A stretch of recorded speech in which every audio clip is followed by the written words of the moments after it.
ان دنوں میں 12 سال کی تھی، ہر فکر و غم سے آزاد تھی۔ اسکول سے گھر اور گھر سے اسکول، بس یہی زندگی تھی۔ 5ویں پاس کی تھی کہ ہمارے خاندان میں ایک دھماکہ خیز واقعہ ہو گیا۔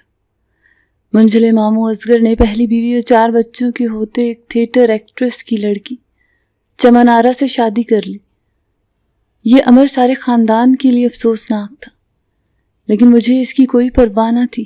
میں زمانے کے ہر پیچ و غم سے نابلد نئی ممانی کے دیدار کو بے قرار تھی۔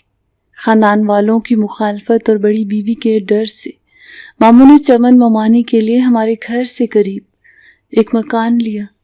نئی ممانی کو اکیلا چھوڑنا اب ان کی مجبوری تھی، کیونکہ خاندان نے ان کی دوسری بیوی کو قبول کرنے سے انکار کر دیا تھا۔ آخر کب تک وہ چمن کے گھٹنوں سے لگے رہتے؟ مرد کو فکر معاش کے لیے تو گھر سے نکلنا ہی پڑتا ہے۔ ممانی کے لیے ایک تو یہ محلہ نیا تھا، دوسرا وہ اکیلے رہنے سے بوکھلاتی تھی۔ ماموں سے کہتی کہ گھر پر ہی رہو، یہ ایک بہت بڑا مسئلہ تھا۔ اس طرح وہ اپنی پہلی بیوی اور بچوں کے پاس بھی نہیں جا سکتے تھے۔ ایک دن وہ اپنی پہلی بیوی اور بچوں کے پاس گئے تو چمن آرا بیگم کو ہمارے پاس ہی چھوڑ گئے۔ وہ بظاہر ایک اچھی خاتون لگیں، ایک ہی رات میں وہ ہم سے مانوس ہو گئیں۔ اصغر ماموں ایک دن کا کہہ کر گئے تھے، لیکن 2 دن لگا دیے، کیونکہ ان کی پہلی بیوی دوسرے شہر میں رہتی تھی۔ یہ وقت ان کی نئی بیگم نے امی سے اور مجھ سے باتیں کر کے گزارا۔ امی سے وہ بار بار کہتی کہ باجی، ماں باپ سے رشتہ توڑ کر ان کے پیچھے چلی آ گئی ہوں، اب تو آپ لوگ ہی میرے اپنے ہیں، آپ میرا ساتھ دیں ورنہ اور کہاں جاؤں گی۔ تبھی امی نے ممانی کو گلے لگا لیا اور کہا، تم آج سے مجھے اپنی بہن سمجھو، جب کوئی مشکل ہو تو مجھے بتاؤ گی، میں ہر طرح سے تمہارا ساتھ دوں گی، خود کو اکیلا مت سمجھنا۔ اگلے دن ماموں آئے، امی سے کہا کہ کل سے میں ڈیوٹی پر جا رہا ہوں، چمن آرا اکیلی رہنے پر تیار نہیں، آپ نمرا کو اس کے پاس رہنے کے لیے بھیج دیں، اس کا اسکول ویسے بھی ہمارے گھر کے قریب ہے۔ امی نے مجھ کو ماموں کے ہمراہ بھیج دیا۔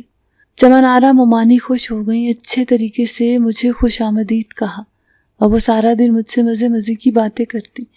ماموں کام پر چلے جاتے، میری اسکول سے چھٹیاں تھی تو ہم کو باتیں کرنے کا بہت وقت ملتا تھا۔ ہم مل کر کچن سنبھالتے اور کھانا پکاتے۔ ممانی اپنے بچپن کے قصے سناتی اور میرے ساتھ اچھا وقت گزارنے کی کوشش کرتی۔ اسکول کھلے تو پڑھائی کا مسئلہ درپیش ہوا۔ مجھے حساب کے سوال کچھ سمجھ نہیں آتے تھے۔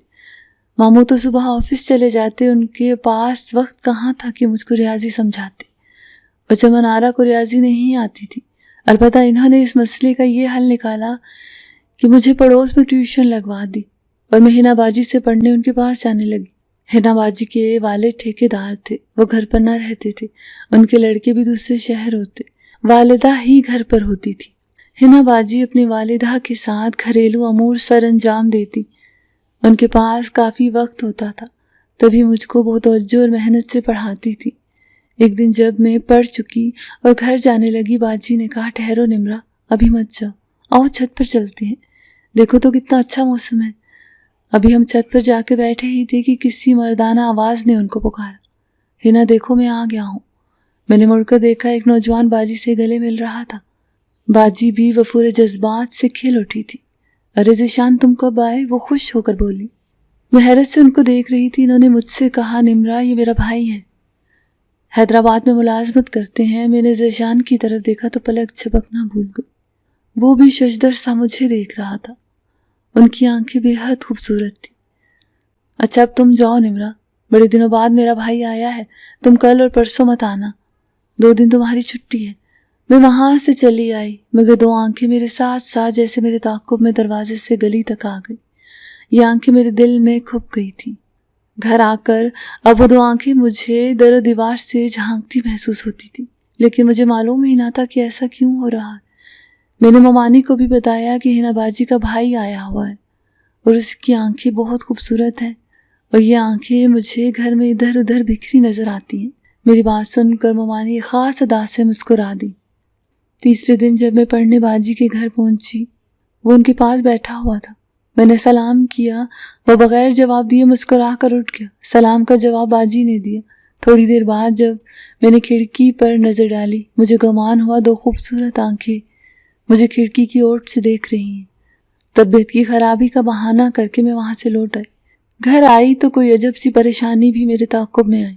ایک ممانی ہی میری رازداں تھی۔ ان کو بتایا آج وہ آنکھیں مجھے پریشان کرنے کو پردے کے پاس موجود تھی، تو انہوں نے کہا میرا خیال ہے کہ وہ لڑکا تمہیں پسند کرنے لگا ہے۔ ایک دن میں ٹیوشن پڑھنے گئی تو باجی گھر پر نہ تھی۔ میں ان کی امی کے پاس بیٹھی رہی، گھر آنے لگی تو ذیشان نے کہا آؤ میں تمہیں پڑھا دوں۔ کیوں آج پڑھائی کا حرج کرتی ہو؟ میں نے آنٹی کی طرف دیکھا تو وہ بولی ہاں ہاں بیٹی پڑھ لو۔ میں پڑھنے کو بیٹھ گئی۔ اس نے مجھے زیادہ سے زیادہ سوال سمجھائے، شاید وہ یہ چاہتا تھا کہ میں کچھ اور بھی وقت وہاں رکوں۔ ابھی ذیشان کے پاس بیٹھی پڑھ ہی رہی تھی کہ ہنا باجی آ گئی۔ باقی جو کچھ رہ گیا تھا وہ باجی نے پڑھا دیا۔ پھر آئے دن یہ ہونے لگا کہ باجی گھر پر نہ ہوتی مگر ذیشان موجود ہوتا۔ وہ مجھے پڑھانے لگتا اور میں بیٹھ جاتی۔ آنٹی نے ایک دن کہا بیٹی تمہاری ہنا باجی کو روز بازار جانا ہوتا ہے، ذیشان سے بڑے ان کے بھائی ارمغان کی شادی کے لیے کچھ خریداری کرنی ہوتی ہے، اس لیے وہ مصروف ہو گئی ہیں۔ مجھے ذیشان سے کچھ شکایت نہ تھی مگر ایک مسئلہ تھا کہ جب وہ میری طرف دیکھتا تو نروس ہو جاتی۔ میں اس انداز نظر سے ناآشنا تھی اس لیے الجھن ہوتی تھی۔ رفتہ رفتہ میں اس انداز نظر کی عادی ہو گئی۔ اب یہ حال تھا کہ جس روز ذیشان نہ ہوتا دل بجھ جاتا، دل ہنا باجی سے پڑھنے میں نہ لگتا اور جلد از جلد وہاں سے بھاگنے کی کوشش کرتی۔ ایک دن میں چونک گئی جب اسکول سے نکلی، اس کو گیٹ کے قریب ٹہلتے دیکھا۔ خیر اس نے مجھے کچھ نہ کہا۔ اس دن میں ممانی چمنارا کے گھر جانے کے بجائے اپنے گھر چلی گئی۔ ان کا گھر راستے میں پڑتا تھا۔ وہ تیز تیز چلتا مجھ سے پہلے گھر پہنچ گیا، اور جب میں ماموں کے گھر کے سامنے سے گزری امی کے پاس جا رہی تھی، وہ اپنے دروازے پر کھڑا ملا۔ اس نے ہاتھ کے اشارے سے سلام کیا۔ میں پھر بھی نہ سمجھی یہ سب کیوں اور کیا ہے۔ اب تو اکثر جب امی ابو کے گھر جاتی وہ اپنے گھر کے آس پاس ملتا اور ہاتھ کے اشارے سے سلام کرتا۔ روزانہ اس کی نگاہیں نہ جانے کیا کیا پیغام دیتی، لیکن میری سمجھ میں کچھ نہ آتا۔ پچھلے کئی دنوں کی طرح آج بھی ہنا باجی گھر پر نہ تھی۔ اس دن چھٹی تھی، دن کے تقریباً 9 بجے تھے۔ میں ان کی امی کے پاس بیٹھ گئی۔ تھوڑی دیر بعد انہوں نے ذیشان کو آواز دی، بچی بلا وجہ بیٹھی ہے، اس کا وقت ضائع ہو رہا ہے۔ ذیشان بیٹے تم ہی اس کو پڑھا دو، ہنا تو جانے کب تک آئے گی۔ ذرا دیر بعد ان کی دائیں طرف کی پڑوسن نے آنٹی کو اپنی لڑکی بھیج کر بلوایا، کہا کہ سنار آیا ہوا ہے، آ کر ڈیزائن دیکھ لیں۔ وہ فوراً چادر لپیٹ کر چلے گئی۔ ان کو یہ دھیان بھی نہ رہا کہ میں اور ذیشان گھر میں اکیلے ہیں۔ بس اتنا کہا کہ 5 منٹ میں آتی ہوں۔ نمرا بیٹی ہانڈی چولہے پر چڑھی ہے، ذرا دیکھ لینا۔ اس روز پڑھاتے پڑھاتے ذیشان نے کہا نمرا تم اتنا کم کیوں بولتی ہو؟ میں نے جواب دیا مجھے زیادہ باتیں کرنا نہیں آتی۔ وہ بولا تم جانتی ہو میری چھٹی ختم ہو رہی ہے، مجھے واپس ملازمت پر جانا ہے۔ نہیں، میرا جواب ایک لفظ میں تھا۔ اچھا تو سن لو، تم نے کسی کی روح پر قبضہ کر لیا ہے اور اس کے دل کی دھڑکن بن گئی ہو۔ میں ہونکوں کی طرح اس کی طرف دیکھنے لگی۔ کہنے لگا ایسے کیا دیکھ رہی ہو، کیا میری آنکھیں بھینگی ہیں؟ نہیں تو۔ نروس ہو کر میرے لبوں سے الفاظ بے ساختہ ادا ہو گئی۔ آپ بھینگی تو نہیں، آپ کی آنکھیں تو بہت خوبصورت ہیں۔ اچھا خوبصورت ہے میری آنکھیں؟ کیا تم خوبصورت کا مطلب جانتی ہو؟ نہیں نہیں، میں نے دونوں جواب دیے۔ تو کہا تم بہت معصوم ہو نمرا، تمہارا یہ معصوم چہرہ میرے ذہن کے کیونس پر ایک پل کے لیے بھی گم نہیں ہوتا۔ جانتا ہوں تم ابھی بہت چھوٹی ہو، شاید 13 یا 14 سال کی، لیکن محبت عمر نہیں دیکھتی۔ میں 4 ماہ بعد آؤں گا، تم سوچ کر رکھنا کہ تم نے میرا انتظار کرنا ہے یا نہیں۔ تمہیں میری اس بات کا جواب دینا ہوگا۔ بڑے بھائی کی شادی کے بعد اماں سے تمہارے بارے میں بات کروں گا۔ میں حیران پریشان گھر آ گئی کیونکہ میری سمجھ میں ان کی بات ادھوری آئی تھی۔ پوری طرح ذیشان کی بات کا مطلب نہ سمجھ سکی۔ انتظار سے ناشنا ایک 6ٹھی جماعت کی طالبہ کو بھلا کیا پتا کہ محبت کیا ہوتی ہے اور انتظار کس بلا کا نام ہے اور وہ کیوں انتظار کرنے کا کہتا ہے۔ گھر آ کر بہرحال ذیشان کی باتیں میرے ذہن سے محو نہ ہوئیں بلکہ مجھ کو پریشان کرنے لگی۔ بالآخر میں نے ممانی کو سب کچھ بتا دیا۔ وہ آزاد خیال تھی، دل کے کانوں سے میری بات سنی اور پریشانی کو بھانپ لیا۔ بولی نمرا تم بہت خوش نصیب ہو، اتنا چاہنے والا ملا ہے۔ اگر مجھے کوئی ایسا کہتا تو فوراً محبت کا جواب نہ محبت سے دیتی۔ انہوں نے محبت کے بارے میں ایسی باتیں کی کہ میں اس کام کو بہت ضروری اور اہم خیال کرنے لگی۔ ان کی باتوں نے میرے کچے ذہن پر بہت برے اثرات مرتب کیے۔ میرے دل میں چبھنے والی بے چینی پیدا ہو گئی۔ نہ جانے کیا ہوا کہ میرے دل کی دنیا ہی بدل گئی۔ سارا دن اداس رہتی، امی کے پاس جانا بھی کم کر دیا، چمن آرا ممانی کے قریب رہنے کی کوشش کرتی، جیسے یہی وہ ہستی ہے جو مجھے پریشانی اور ذہنی خلفشار سے بچا لے گی۔ ہر وقت انہی سے باتیں کرنے کی کوششیں کرتی، وہ بھی مجھے ٹوکنے کے بجائے میرے حوصلے افزائی کرتی تھی، بار بار جتلاتی کہ تم مانو یا نہ مانو تم کو ذیشان سے محبت ہو گئی ہے اور یہ کوئی بری بات نہیں ہے۔ یہ بات انہوں نے بار بار مجھ کو اس طرح سے یاد کرا دی کہ میں نے محسوس کیا کہ اب میں ذیشان کے بغیر نہیں رہ سکتی۔ اب مجھے محبت کا مطلب سمجھ آنے لگا کہ ہر وقت جس کو یاد ستائے، ہر دم جس کی کمی محسوس ہو، سمجھو کہ اس سے محبت ہو گئی ہے۔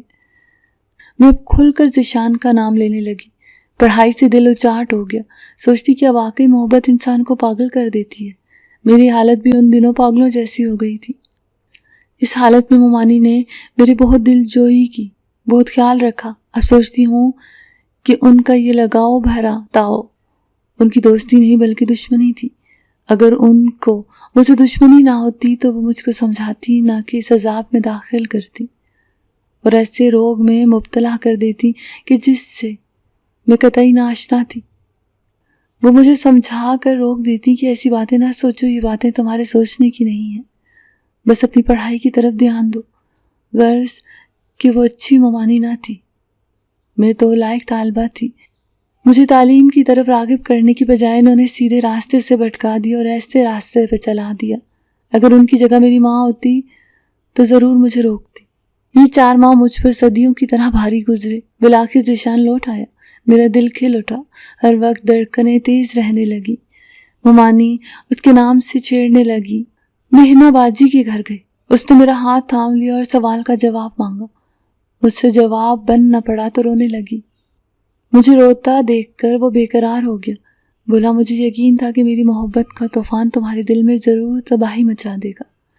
تم نہیں جانتی میں تم سے کتنی محبت کرتا ہوں۔